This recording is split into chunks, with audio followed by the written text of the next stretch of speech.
The chariots of the Most High are 20,000, even thousands of angels.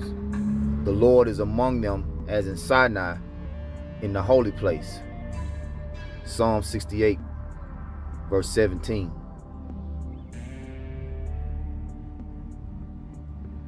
Zechariah chapter 5. Then I turned and lifted up mine eyes, and looked, and behold, a flying roll. And he said unto me, What seest thou? And I answered, I see a flying roll. The length thereof is 20 cubits, and the breadth thereof 10 cubits. Verse 3. Then said he unto me, This is the curse that goeth forth over the face of the whole earth. For everyone that stealeth shall be cut off as on this side, according to it. And everyone that sweareth shall be cut off as on that side, according to it.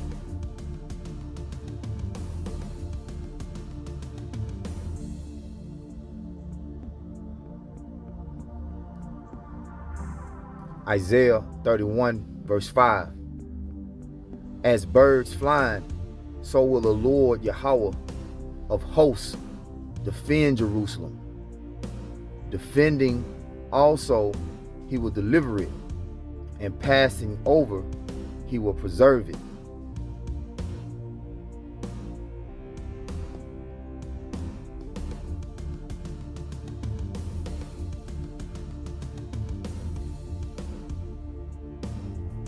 When they see it, they shall be troubled with terrible fear, and shall be amazed at the strangeness of his salvation, so far beyond all that they looked for.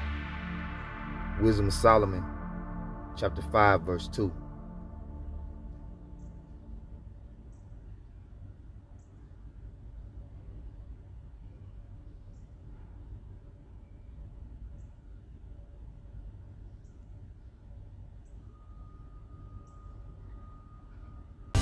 The House Oversight Committee hearing on UAPs, or unidentified aerial phenomena, will take place on July 26. Representatives Elena Polina-Luna and Tim Burchett confirmed to News Nation.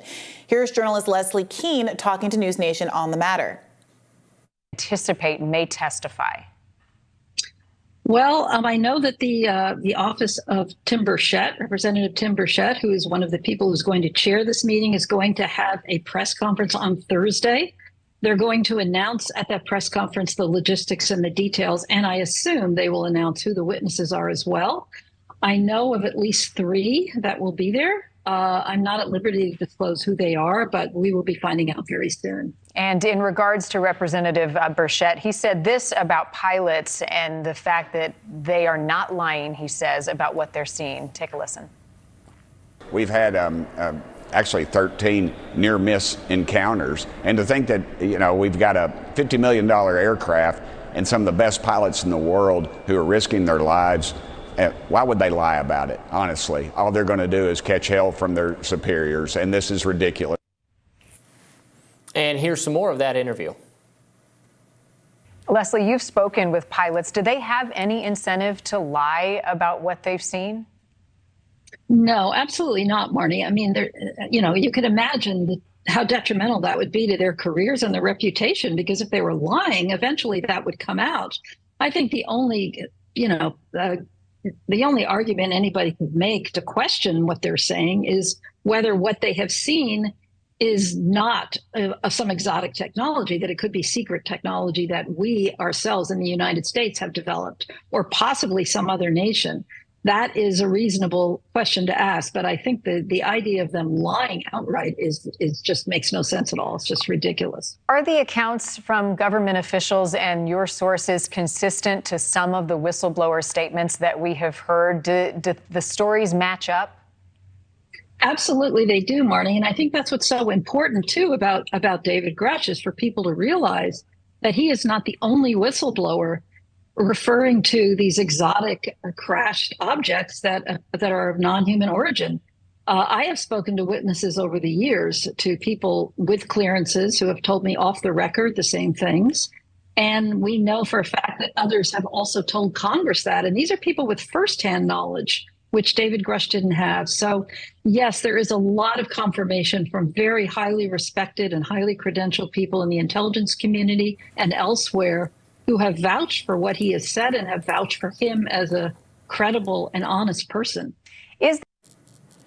All right, so that's some significant news. We have been discussing this over the last few weeks, asking about when we're going to hear from a witness who actually saw the unidentified craft or the remains of extraterrestrial creatures. Firsthand knowledge, firsthand people who can testify to things that they saw, not things someone else told them they saw, is absolutely what has been missing so far, and I will be looking forward to hearing from them and seeing what evidence they had. To the point of what was being asked of Leslie Kean there, who I think is great, and we've had her on our program too, she's absolutely right that, yes, I accept fully that the pilots don't have incentive to lie. I think even from the skeptical position, it's not so much, I mean, maybe someone out there is accusing them of lying. I would not be doing that. I think from the skeptical position, it's not that they're lying. It's just that there are unexplained phenomena out there that we don't have a good answer to, and we don't know. It's that if they're concluding that it's extraterrestrial or originating somewhere else, that's an understandable but just mistaken analysis or of what that you're it's seeing. Not that they're lying our about technology. And the government doesn't want to admit it, or it's a foreign technology that they don't want the pilots to know that we know that they have. It's that kind of thing. That's the skeptical take, not that they're making it up. I don't think that's the case at all. I am persuaded by the notion that career Air Force people, career military people aren't interested in blowing up their careers and their reputations for an odd peccadillo about claiming that there's UFOs. Especially given how it's treated. Right. And there's many normal people who believe they've seen UFOs that kind of keep it under their hat because they know how they're going to be perceived. I know people who privately there are have some people who want to tell you disclosed everything things to about it me. because it's interesting. But Sure. But I know several reasonable people who believe they've had a sighting, but only will tell you very secretively in the hush of night because they know how it makes them look. It is interesting that despite the fact that Leslie Kean says she's not at liberty to disclose who those witnesses are, we will know soon, but she's not at liberty to disclose in that interview at this time, the focus on pilots seems to suggest that at least one of these three witnesses with firsthand experience with UFOs is in fact a pilot, which makes sense. And I'm interested in this argument that you see sometimes on these Reddit threads and such about how the reason that we are encountering these things with more frequency, that was a question that you were raising, is because our own technology is coming closer and closer to the alien technology. We have better ability to detect things. We are in the skies more. We are able to fly at faster speeds. We have better camera technology and infrared technology and those sorts of things. And so it's over time increasingly difficult to hide this stuff from the public. And also given the nature of the internet and how information spreads, this isn't a situation where you can just tell some farmer in Iowa that what they saw was a weather balloon. You have to contend with the fact that people have pictures of the thing and that millions of people are going to become aware of it and have skepticism. Well, especially moving forward. I mean, if we're taking seriously, we should be taking seriously, if we think that there are visitations, there are craft originating on other worlds that are crashing here. There's only going to be, there's so much more video footage. Have you ever seen statistics of how much of the country is being recorded at any one time has gone up dramatically? I can imagine because of those ring surveillance cameras and security everywhere. Yeah. People's door cameras, street cameras, people just on their phones, just recording all the time. There's going to be more. If this is happening, there's going to be more naturally occurring evidence of it from just people recording more things by default. Yeah, I found myself... So they're not going to be able to cover it up forever is what I'm saying. Right. The government, your day has come. Yeah, because of this discourse, I found myself thinking about some of my favorite Aliens Are Already Amongst Us movies, and I was watching The Arrival from the 90s with Charlie Sheen, not the more recent Arrival movie.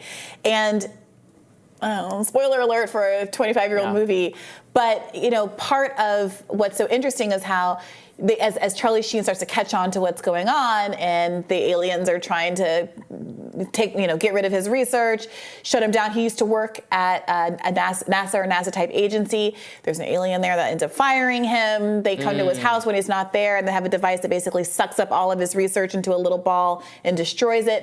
And I was thinking about how those efforts might not fly. It might be so much easier, much harder rather, to suppress him, because ultimately, to get his information out there, he has to broadcast to the world by going to a satellite station and putting like a VHS tape in the machine. Sure. Like this conversation he's surreptitiously recorded where they admit everything on tape. Sure. These days, it's a much easier job. Think of the movie Signs, which is a great movie that had the first glimpse of the alien is at someone's like a kid's birthday party or something, where you just see a grainy image of it, and it's horrifying.